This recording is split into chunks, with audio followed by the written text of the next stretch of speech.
Le ministre de l'Industrie et du Commerce, Moussa Alassane Diallo, à la Chambre de commerce et d'industrie du Mali pour échanger avec les opérateurs économiques. C'était ce lundi 14 avril 2025. 2 points étaient inscrits à l'ordre du jour. À commencer par la restitution du déroulement des activités commerciales du mois de Ramadan et en second lieu, l'information sur les taxes spéciales de contribution. S'agissant du premier point, le ministre a remercié l'ensemble des acteurs pour le bon déroulé du mois de Ramadan, notamment en ce qui concerne l'approvisionnement du marché. Il a salué leur forte mobilisation ainsi que leur engagement qui a permis de maintenir le prix tout en garantissant la qualité des produits et cela sur l'ensemble du territoire. Il nous était revenu par certains commentaires que depuis 30 ans, on n'a pas vu un mois de Ramadan aussi paisible au Mali. Mais c'est vous qui avez permis de faire ça. C'est vous qui avez été les acteurs de toutes les conditions réunies pour que ce mois de Ramadan, ce mois béni, puisse être un mois de satisfaction, un mois de prière et un mois de bénédiction pour les Maliennes et pour les Maliens.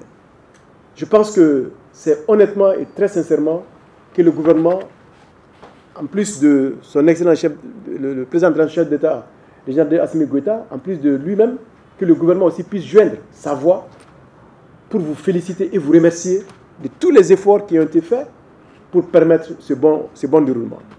Mais on doit aussi remercier les gouverneurs de région qui n'ont pas hésité un seul instant à prendre aussi des dispositions pour accompagner les directions régionales du commerce, de la consommation et de la concurrence, pour visiter les stocks au niveau des régions, mais aussi pour surveiller l'évolution des prix sur l'ensemble des marchés. Aujourd'hui, on a une triple satisfaction. La première satisfaction, c'est que nous avons pu assurer, vous et nous, l'approvisionnement du marché sur l'ensemble du territoire pendant tout le mois de Ramadan.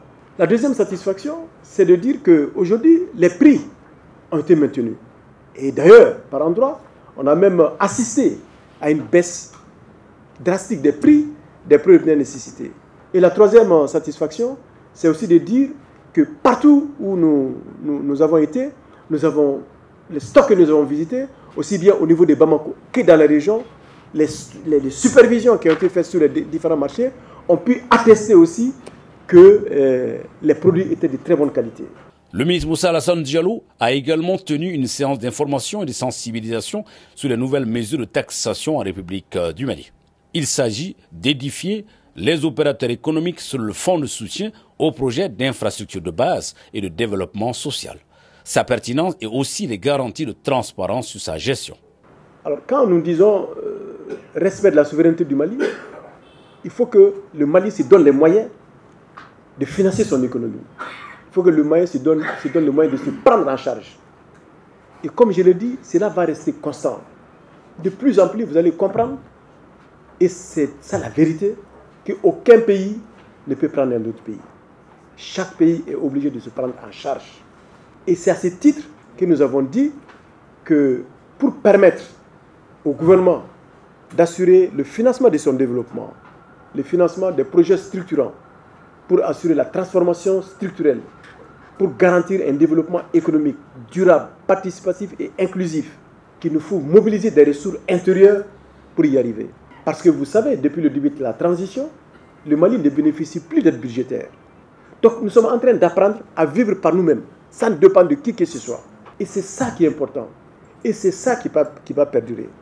Et c'est pourquoi donc le gouvernement a décidé de la création de ce fonds de soutien aux projets d'infrastructure de base et de développement social. Mais ce fonds sera abonné particulièrement par des taxes sur la consommation des services commerciaux, des communications téléphoniques.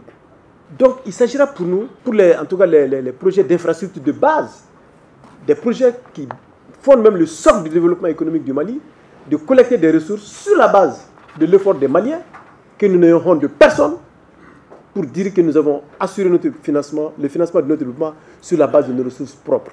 Aux deux sujets abordés, les opérateurs économiques réunis au sein de la Chambre de commerce et d'industrie du Mali restent mobilisés derrière les plus hautes autorités à satisfaire les besoins élémentaires des populations. Nous saluons très sincèrement la démarche du ministre. À chaque fois qu'il y a un problème dans le pays, il est toujours venu à la Chambre de commerce et d'industrie du Mali pour qu'on puisse échanger sur ces problèmes, comprendre notre opinion, notre avis pour qu'on puisse gérer au mieux le problème. L'échange a porté aujourd'hui sur 2 points. Le premier point est déroulé sur l'approvisionnement ou sur la distribution, le déroulé du mois de Ramadan. Donc le ministre est venu pour nous féliciter pour le travail bien fait. Vous avez pu constater pendant le mois de Carême, il n'y a pas eu de problème du tout dans l'approvisionnement du pays par rapport au sucre, par rapport au riz, en un mot sur les produits de première nécessité. Donc il est venu pour nous remercier, nous encourager et vraiment nous avons très bien apprécié ces échanges. Et le deuxième point, c'était sur la taxe spéciale de contribution. Vous savez, aujourd'hui, notre pays traverse un moment très difficile. Les opérateurs économiques au niveau de la Chambre de commerce, nous ne pouvons que suivre nos plus hautes autorités par rapport à ces moments difficiles. Il y a les opérateurs économiques qui ont posé des questions au ministre, notamment sur la taxe. Le ministre a pris bonne note. Ils ont demandé aussi d'autres points par rapport à la transparence. Les fonds collectés, qu'il y ait une transparence tous les 3 mois par exemple. Le ministre a bien apprécié ça, il dit que c'est une bonne proposition. Et cela va encourager encore les opérateurs économiques, en aimant tous les Maliens, à accepter ces taxes-là. Ce qu'il faut retenir de cette rencontre, c'est l'adhésion du secteur privé à l'initiative gouvernementale du Fonds de soutien aux projets d'infrastructures de base et de développement social. Ils entendent aussi maintenir le cap pour ce qui est de l'approvisionnement du marché en produits de première nécessité.